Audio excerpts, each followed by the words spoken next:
So hello, ako nga po pala si Ace Funtanar at ang ituturo ko po sa inyo ngayon ay ang importance ng isang mobile application.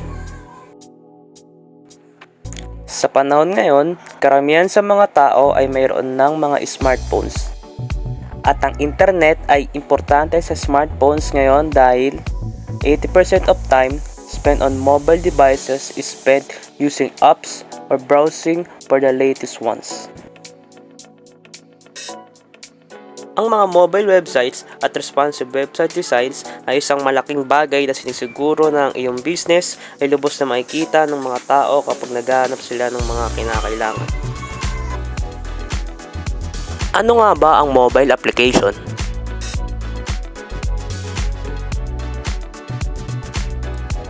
Ang mobile application ay isang program na kung saan nagaran ito sa mga smartphones, tablet, computer, and other electronic devices. Saan nga ba pwede ma-download ang mga mobile application? Available ang mga ito like sa Apple App Store, Google Play Store, Windows Phone Store, and BlackBerry App World. Next ang types ng mobile apps. Mayroong tatlong klase ang mobile apps. Mayroong free apps, freemium apps, and paid apps. Ang free apps ay available sa mga app stores na nag-o-offer ng free at walang bayad. Ang freemium apps naman ay provided ng free pero yung ibang mga features ay may bayad. At ang panguli ay paid apps. Ang paid apps ay kung saan ang application na ito ay may mga bayad. At makakabayad ka dito through virtual currency. Pero nag-o-offers ito ng magandang features at nagpapa-enhance ng application.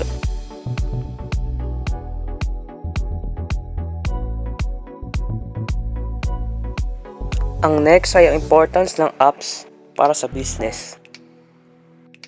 Una ay increase exposure. Malaking tulong ang app sa business dahil kung may isang taong interested sa iyong business ay maaari itong i-recommend sa kanyang relatives, friends, etc. Pangalawa ay enhance the brand visibility.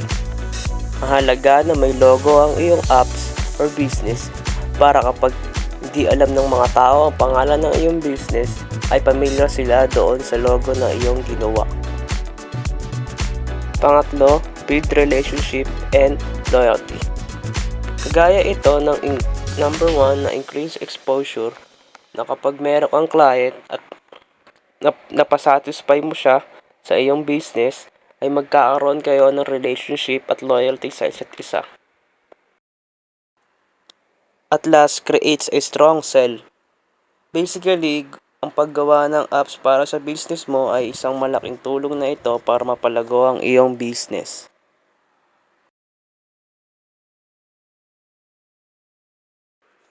Next is dako naman tayo sa paggawa ng isang software development or software development cycle.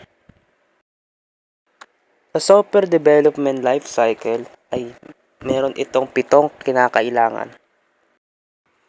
Una ay planning, requirement analysis, design, implementation, testing, deployment, and maintenance.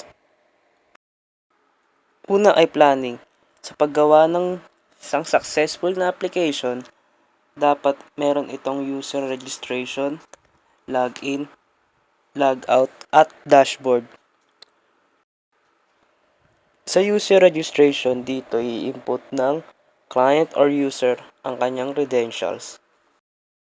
And sa login, dun ilalagay ng user ang kanyang in-input dun sa registration upang makapasok at makagawa siya ng bagong account. At sa pag-logout, kailangan clear at sinisiguradong nakalogout ito upang hindi manakaw ang iyong account. At sa dashboard, dito makikita ang homepage. At yung mga bagong user, dapat ma-redirect ito sa homepage. Pangalawa, requirement analysis. Sa requirement analysis, ang developer ay ilalagay doon ang username input field, password field, terms and conditions, submit button, and save user in database. Next one is design. Sa design, doon nakalagay ang business rule, user interference layout, color scheme, and language, and etc.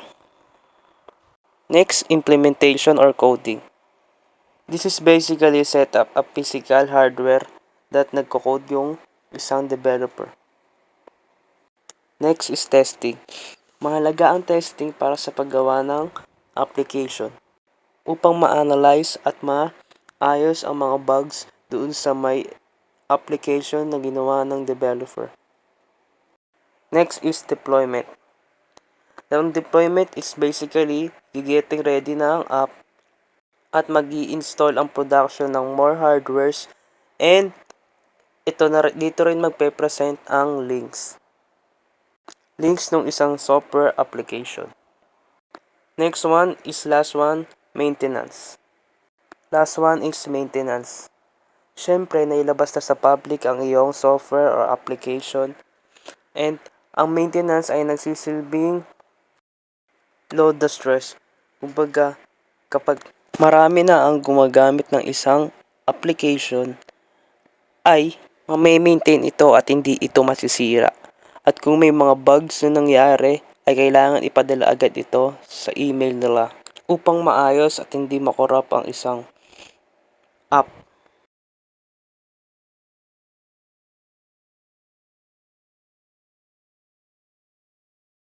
So yun po ang importance ng mobile application at software development.